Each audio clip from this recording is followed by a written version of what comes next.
have a point. I interviewed this guy recently talking about animal stuff. He was doing his PhD in University of Pennsylvania, and he was working in psychology, but there were chimps involved in his research. And so they would come into these cages, but they had this big area outside, back behind the cages, right? So like at night they would go hang out, and there were trees and stuff and whatever. And so this is in the, I guess, 60s or 70s. And so he would hang out until everybody went home, and he was alone. And then he'd sneak back into the area where the chimps were, where he wasn't allowed. Nobody was allowed, right? Like walking around with chimps.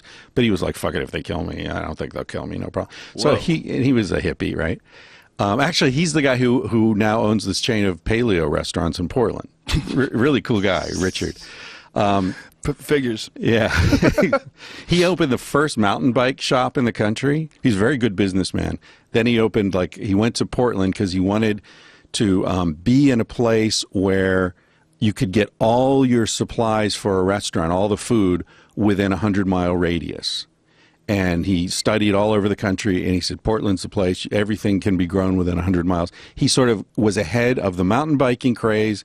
Then he was ahead of the sort of farm-to-table thing. And he opened a chain called Laughing Planet, which there were like 15 or 20 of these like vegetarian burrito shops in Portland. Sold that because he had quintuple bypass surgery. Wow. And he thought he was going to die. Sold that, bought this beautiful farm where he grows stuff now. It's just amazing. Quintuple bypass surgery, and he's a vegan mountain biker? He was a vegetarian, not vegan, but he was a vegetarian.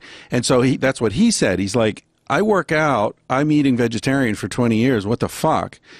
And he started reading about, like, wait a minute, this idea of low fat is bullshit. You know? He wasn't taking healthy fats. Right. He didn't know, so now he shifted to paleo, and now he's opened, he's got this expanding business of paleo restaurants. Anyway, what am I talking? Oh, so he would go back with these chimps, and he told this hilarious story where he's with this chimp, and he'd go back there and smoke a joint at the end of the day, and the chimps are wandering around.